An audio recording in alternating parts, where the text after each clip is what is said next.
ابلیس نے جب اللہ سے مکالمہ کیا تھا کہ تیری عزت کی قسم میں تیرے بندوں کو گمراہ کرتا رہوں گا، تو اللہ تعالیٰ نے جواب میں یہی بات تو کی تھی، تو میرے بندوں کو گمراہ کرتا رہے۔ اگر ان کے اندر جواب دہی کا احساس پیدا ہو گیا، وہ جو حدیث آپ کے سامنے جمعے میں رکھی تھی، اذنب عبدی ذنبا فعلم ان لہ ربا یغفر الذنب ویأخذ بالذنب، یہ ٹوٹل شریعت کا مطلوب اور مقصود ہے۔ بندے کے دل میں احساس پیدا ہو جائے گناہ تو کر لیا ہے، لیکن ایک معاف کرنے والا ہے اور ایک اس گناہ کی گرفت کرنے والا ہے۔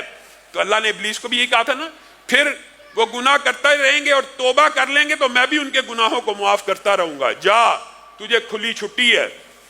تو میرے بندوں کو بہکا ورگلا۔ حضرت عمر بھی ایک ان کی مجلس میں شامی آیا کرتا تھا، بات آئی ہے تو یہ بھی سمجھ لیجئے، کوشش کریں گے آج اپنی بات کو ختم کریں اور دوبارہ موت اور قبر کے جو احوال ہیں جو آپ کے سامنے رکھ رہے ہیں ان کی طرف بڑھیں۔ شامی ایک آیا کرتا تھا حضرت عمر کے پاس، تو ایک عرصہ نہ آیا تو حضرت عمر کہنے لگے وہ کہاں چلا گیا، اب مجھے نظر نہیں آتا، کہا وہ تو شراب کے نشے میں مبتلا ہو گیا، فتنے کا شکار ہو گیا۔ تو حضرت عمر کے دل کو چوٹ پہنچی، ابھی قرون اولیٰ کا دور ہے، ابھی ایمان قبول کیا ہے، ابھی شراب کے نشے میں مبتلا ہو گیا، فتنے کا شکار ہو گیا۔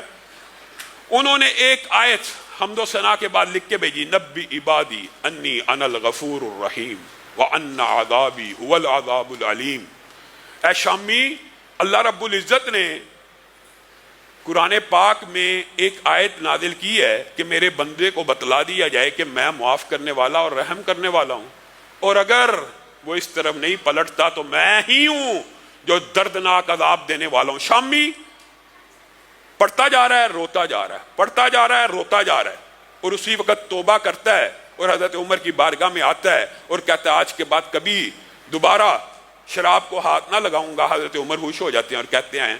میرے ساتھیوں، کسی کے گناہوں کی اگر اصلاح کرنی ہو تو ایسے کرنی ہے، اس کا طریقہ کار یہ ہے، اس کے اوپر لانتے ڈالنا اور ملامتیں ڈالنا نہیں شروع کر دینی۔ اس کے لیے ایک تو اللہ سے دعا کرنی، اللہ اس کی اصلاح کر دے اور اس کو اللہ تعالیٰ توبہ کی توفیق دے۔ یہ واقعہ بھی ضمنی طور پہ آیا تو سمجھ لیجیے حضرت عمر ایک مرتبہ اپنے بیٹے کے ساتھ فجر کی نماز پڑھ کے جا رہے ہیں، تو عبداللہ ابن عمر چھوٹے تھے، ابھی ہے تو فقیہ تھے، کم عمری میں بھی، آپ کو پتہ ہے حضرت عمر نے ان کو کہا تھا کاش تو جواب دے دیتا تو میرا سر فخر سے بلند ہو جاتا اگر تجھے پتا تھا۔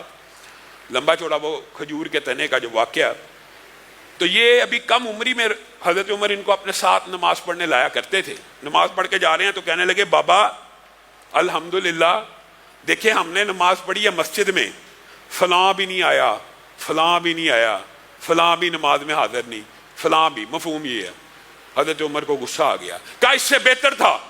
کہ تو گھر میں بیٹھا رہتا اور مسجد میں نہ آتا۔ لوگوں کے کیڑے نکالنا شروع ہو گیا۔ ان کے لیے دعا کر، ان کے لیے ہدایت کی مراد یہ ہے کہ اگر کسی کو توبہ کی طرف مائل بھی کرنا ہے تو اس کو لعنت ملامت کرنے کی بجائے اس کو اللہ کے عذابوں سے ڈرا کر اللہ کی رحمت کی طرف متوجہ کیا جائے۔